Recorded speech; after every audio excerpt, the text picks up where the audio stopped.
Greetings, BlazeLeeDragon here, and I figured I would play an interesting game on my public Facebook page, where I decided it might be kind of fun to do as little things where you share interesting facts about yourself. Well, instead of picking stuff that I think is interesting, I thought it might be fun to ask my page followers to kind of ask questions, and then maybe I can focus on some of the stuff that they're interested in hearing.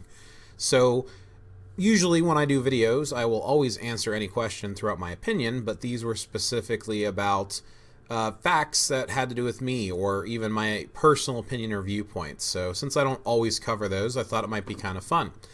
So here is the list of questions that I was asked.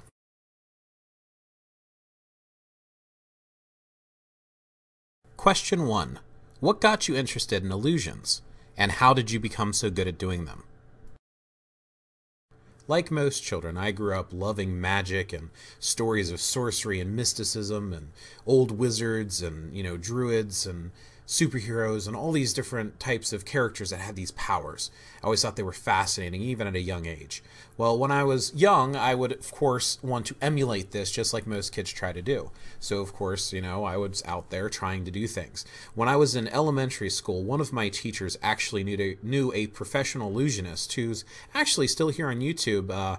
He doesn't talk to me anymore, but he used to, and he actually helped me get into it. His name is RDC Kidwell.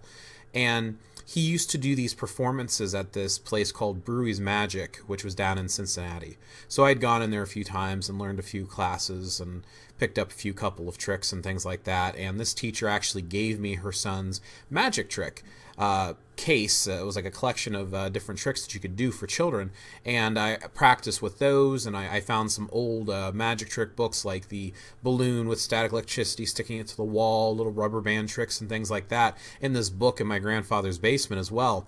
And I always found it fascinating and interesting to do these tricks because real magic, even to this day, I still love both very much.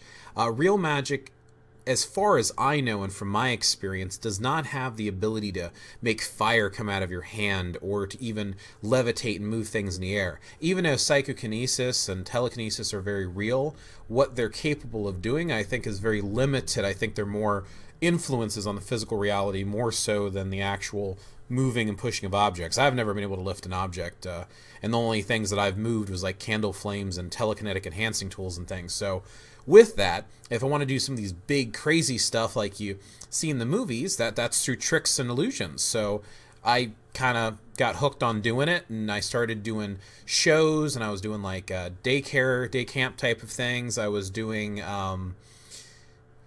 nursing homes. I volunteered at a few times. I did some birthday parties. A couple of them were paying gigs, some of them were not. So I just kept doing them and practicing for hours on end.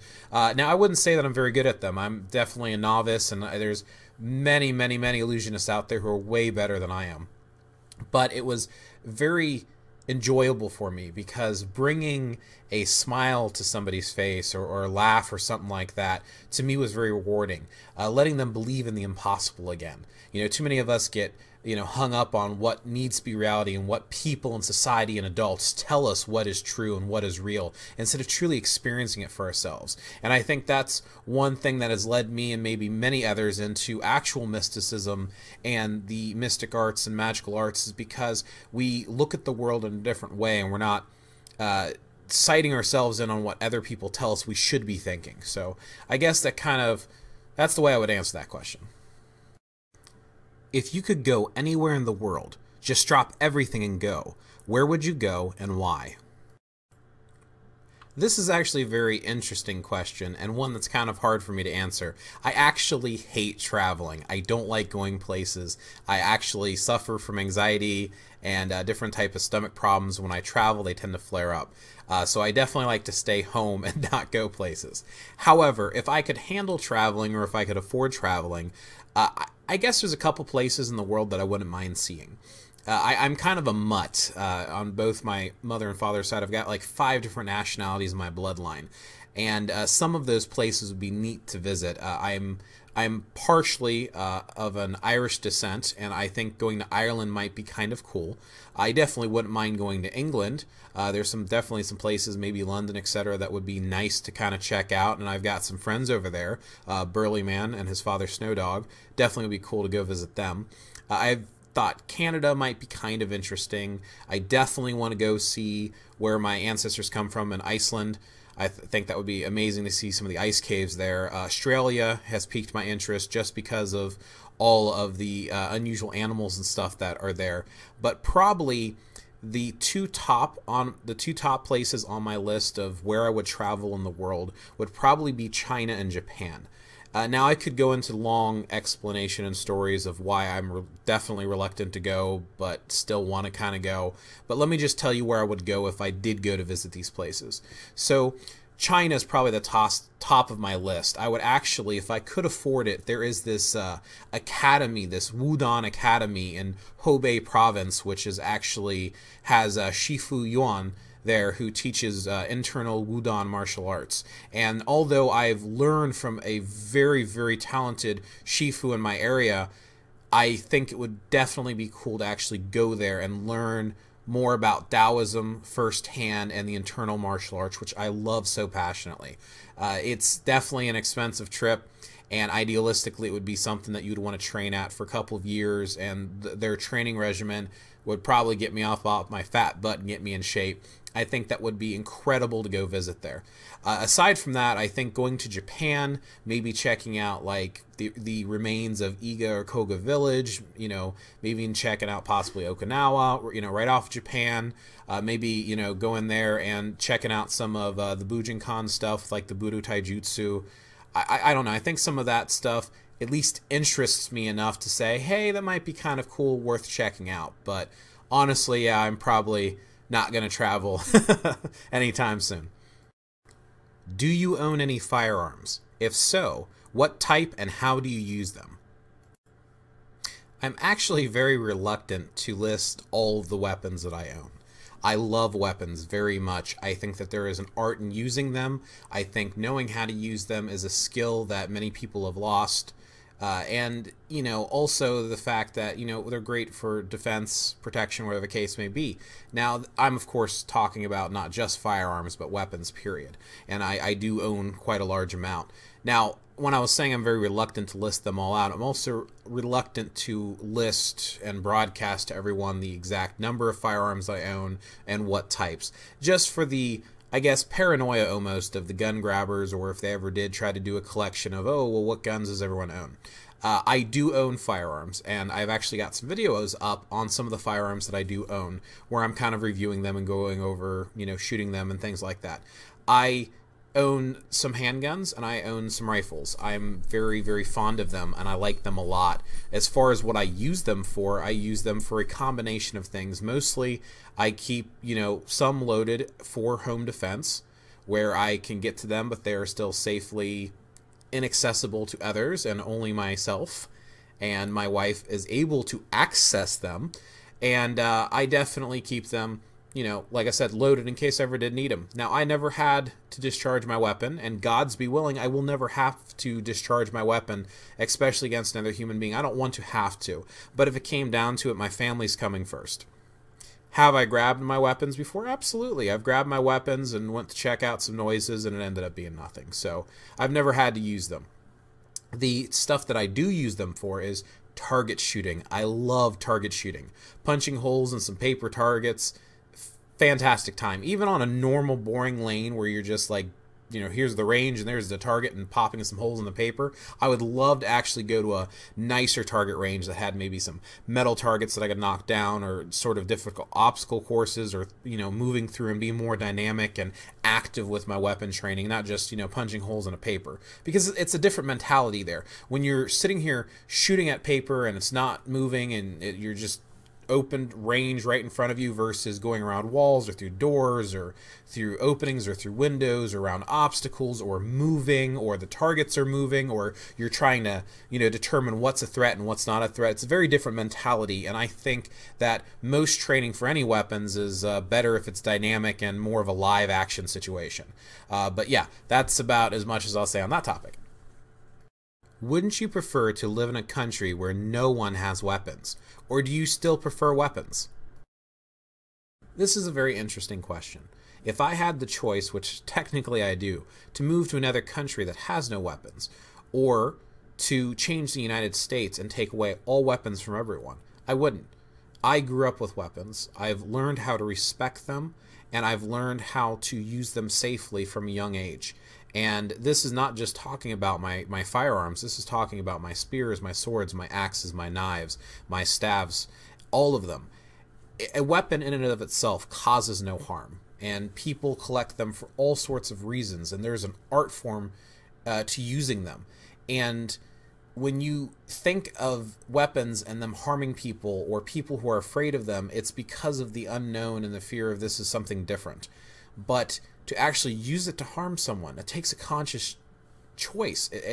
And to me, that type of a person that could just go out, harm or kill or maim someone intentionally, that's a sick and messed up, twisted individual. That's not normal, and that's not easy to do. To consciously make the choice to hurt or end someone's life is not an easy task. Even if you take away weapons from these people, they will find ways to do it. They will use their fist, kitchen knives, baseball bats, you know, just a heavy lead pipe, building materials. There's so many things out there, tools that can be used as weapons. It is impossible to completely remove weapons. Now, at the same time, I don't think that people should live afraid of them. I think people should be aware of them.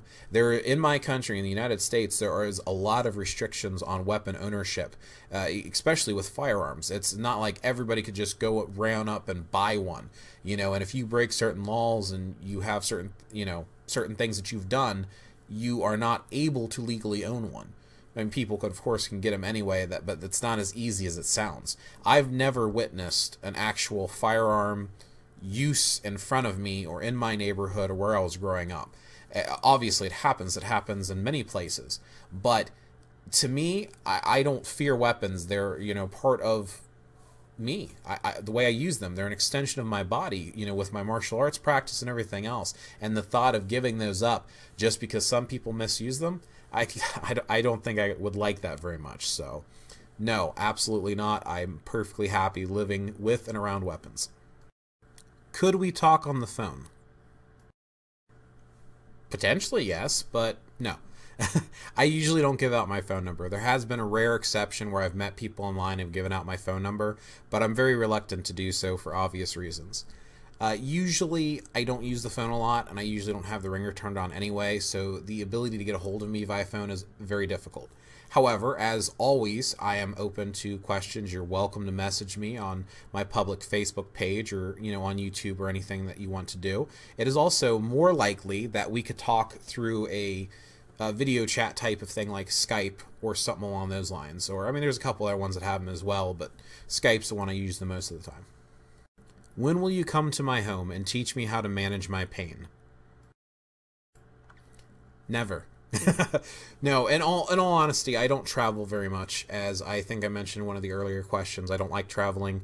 I don't do well with traveling. So to travel to someone's house, more than likely is not going to happen. Also, along the lines of giving out my phone number or even receiving somebody else's phone number, I'm very reluctant to do this in most cases. However, I do sometimes do workshops. It's been a while since I've done one, and I am always willing to, of course, talk online or, you know, talk through Skype, whatever the case may be, and have discussions. When it comes to something like this specifically, if somebody is actually feeling physical pain, although I am a healer, a spiritual healer, etheric touch, quantum vibrational healing, even mixing in some stuff like, you know, Reiki, psychic healing, spellcraft type of stuff that is used for healing. I am not a medical professional. Yes, I've had medical training before, but training as a medical assistant and training in first aid and CPR does not qualify me to be somebody's pain management consultant. So I will highly recommend, and this is the same thing, if somebody comes to me for spiritual or magical healing or cleansing or whatever the case may be, magic is not a supplement for actual modern medicine. It is an excellent complement, and it will cover some things that modern medicine does not. But modern medicine, in my opinion, should never, ever, ever be passed up. So I would encourage the individual who sent me this message, as well as anyone else who has consideration of pain that they might have, go to a medical professional. Seek actual medical professional help. Get it taken care of the best you can. Then if you have something along the lines of I think there's like fibromyalgia, and there's a couple other ones where there's nothing that the doctors could do for you, then we could talk about stuff. Things like that, sure, spiritual healing might help to a degree. It might ease it on occasion with occasional treatment, but idealistically, it might be something that you yourself can take on new things to do more of a holistic lifestyle to help ease it and lessen some of the pain, such as meditation or Tai Chi Chuan, different types of exercises that you could do. Now, maybe this is the purpose of that original question, and that's what they were asking about, is me coming to teach them Tai Chi Chuan, because this individual had given me this question. There was the conversation that I'd had with them before, talking about how Tai Chi Chuan can help in situations similar to this. In that case, again, I usually don't travel. Now, I am contemplating opening a school in my area, but unless you live in Ohio, chances are I won't actually be able to give you actual lessons unless it's through something like Skype. What is your opinion on tattoos? Absolutely love tattoos. And I guess when you're asking for my opinion, what do you mean of my opinion? Do I like them? Do I like getting them? Do I think people should have them? What is their magical purpose, etc.? There's a lot of different ways to answer this particular question. I actually have 2 tattoos myself. They're tiny. I've got a Triskele that I've customized for my hand, and I've got a yin-yang on my right calf. Now, eventually, I've got about 7 or 8 different tattoos planned out, some in full color, some in black and white as well. Something with tattoos, I think that they're beautiful.